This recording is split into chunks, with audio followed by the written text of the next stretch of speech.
तुम्ही म्हणत असाल हातात कोयता घेऊन तोंडाला वगैरे बांधून हातात हातमोजे घालून एवढ्या उशिरा काय करतोय, पण विषय काय झाला, रात्रीचे 10 वाजल्या होत्या आणि बायको म्हणली मला मध खायचा आहे. आता बायकोला नाही म्हणल्यावर म्हणली माणसं त्यांच्या बायकांसाठी ताजमहल बांधून देतात, तुम्हाला साधं मध आणणं व्हाय नाही माझ्यासाठी. मग काय झोप लागते रातभर.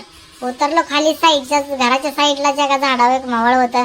मग काय 2-3 शर्ट घातले, शर्टावर शर्ट, तोंडाला पॅक बांधलं, हातात हातमोजे घेतले आणि एक कोयता घेतला हातात. फांदी तोडायला उंच होती ना झाडावर आणि डोक्याला बॅटरी लावली. वर चढल्यावर दिसेल म्हणलं कसं तरी म्हणून बॅटरी लावून मोजे हातात घालून गेलो. मग काय, मग शिडी घेतली, झाडावर उंच होतं म्हणून शिडीवरती चढून म्हणलं आता मावळ काढाव खाली.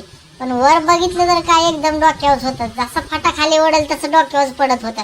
म्हणून म्हणलं अगोदर अंदाज घ्याव वरती चढून काय हाताला येत आहे का नाही. म्हणून वर चढून बघितलं थोडं इकडे तिकडं. 2 मिनिटं थांबलो तर बायको हळूच आली आणि व्हिडिओ काढत होती, तिकडून लपून बघत होती मला माश्या चावतात का ते. मी हळूच वर चढलो तसंच एका हातात कोयता घेऊन. बायकोला म्हणलं फाटा वडला खाली घ्या, आधी घरात पळायचं नाही तर सगळ्या माश्या तुझ्या मागे येतील बघ, पुन्हा मला काय बोलू नको.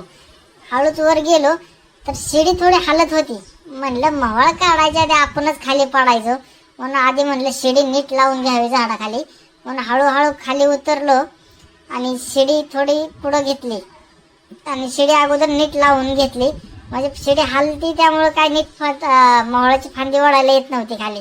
मग पुन्हा वर चढलो, हळूहळू वर चढलो आणि वर जाऊन मग पुन्हा एका हातामध्ये कोयता होता आणि एका हाताने फांदी धरली आणि अशी फांदी ओढली.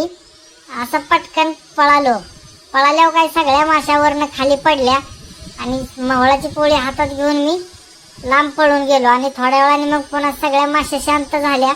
सगळ्या माश्या शांत झाल्यावर मग काय दणकाच उठला होता नुसता सगळ्या घराच्या साईडनं माश्या घोंगत होत्या. घरात जायला पण वाट नाही मला. मग 15-20 मिनिटं तिकडेच लपून बसलो उसामध्ये जाऊन आणि 15 मिनिटांनी मग हळूहळू घराच्या दारात आलो आणि बघितलं माश्या आहेत तर कुठं दिसतात का. आणि हातात एक ताट घेतला आणि तशीच मावळाची पोळी आणून समोर घेतली. त्याच्यावर पण 2-4 माश्या होत्या, चावल्या थोड्या माश्या, पण आता काय करायचं, बायकोची इच्छा पूर्ण करायची होती म्हणून घरात घेऊन आलो. आणि एका चमच्याने त्यातला मध हळू सगळा काढला. एका वाटीमध्ये हळूहळू मध काढून घेतला. असा मध होता ना एकच नंबर. हळूच सगळा मध हळूहळू काढून घेतला चमच्यामध्ये आणि पुन्हा म्हणलं आता टेस्ट करावं. बायको तर काय नाही, आपणच गपचिप खाऊन बघावं, पुन्हा काही खायला मिळणार नाही. बाई एकच नंबर मध.